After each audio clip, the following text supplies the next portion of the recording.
In view of the conflict in the Middle East, Pope Leo has called for peace in the world. What is Malaysia and Australia response to Pope Leo's comment? Thank you. Well, Albanese is a Catholic, I'm a Muslim, but we share something in common. We have a very high regard and respect for Pope Leo in the Vatican. He expressed the voice of conscience.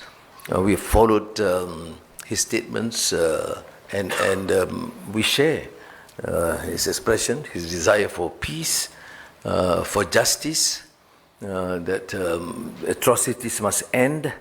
And I think any reasonable, sane person, and I as a Muslim, and Malaysians generally, certainly support the position taken by the Pope.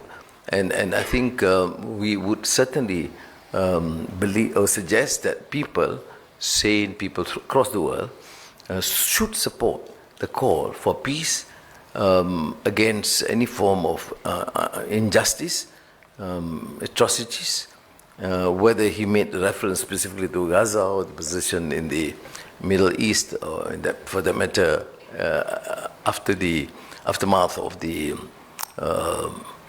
Israeli-American attack on Tehran and Iran. But that, notwithstanding that, what I think is clearly supported and endorsed by us is his call for peace, for justice, and for order.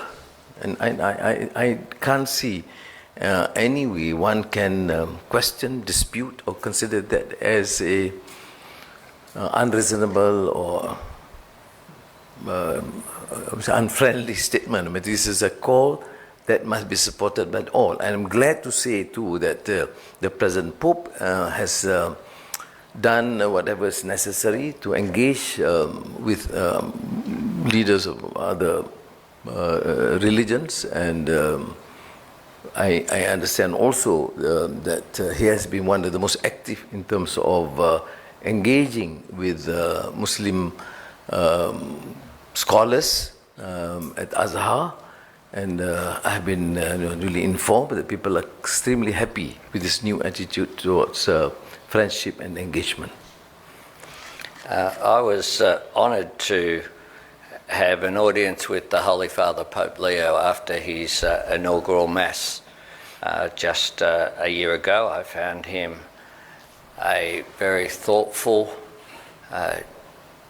dignified and extraordinary person who will provide leadership not just to the Catholic Church, but will be a very significant figure in global affairs, as was his predecessor, Pope Francis. I think that the three great monotheistic faiths have so much in common that it is indeed a tragedy when we see war and conflict over having an impact on innocent people. And it's not surprising that the Holy Father would speak in favour of peace and justice, and I think overwhelmingly that is what citizens of countries, and in Australia we have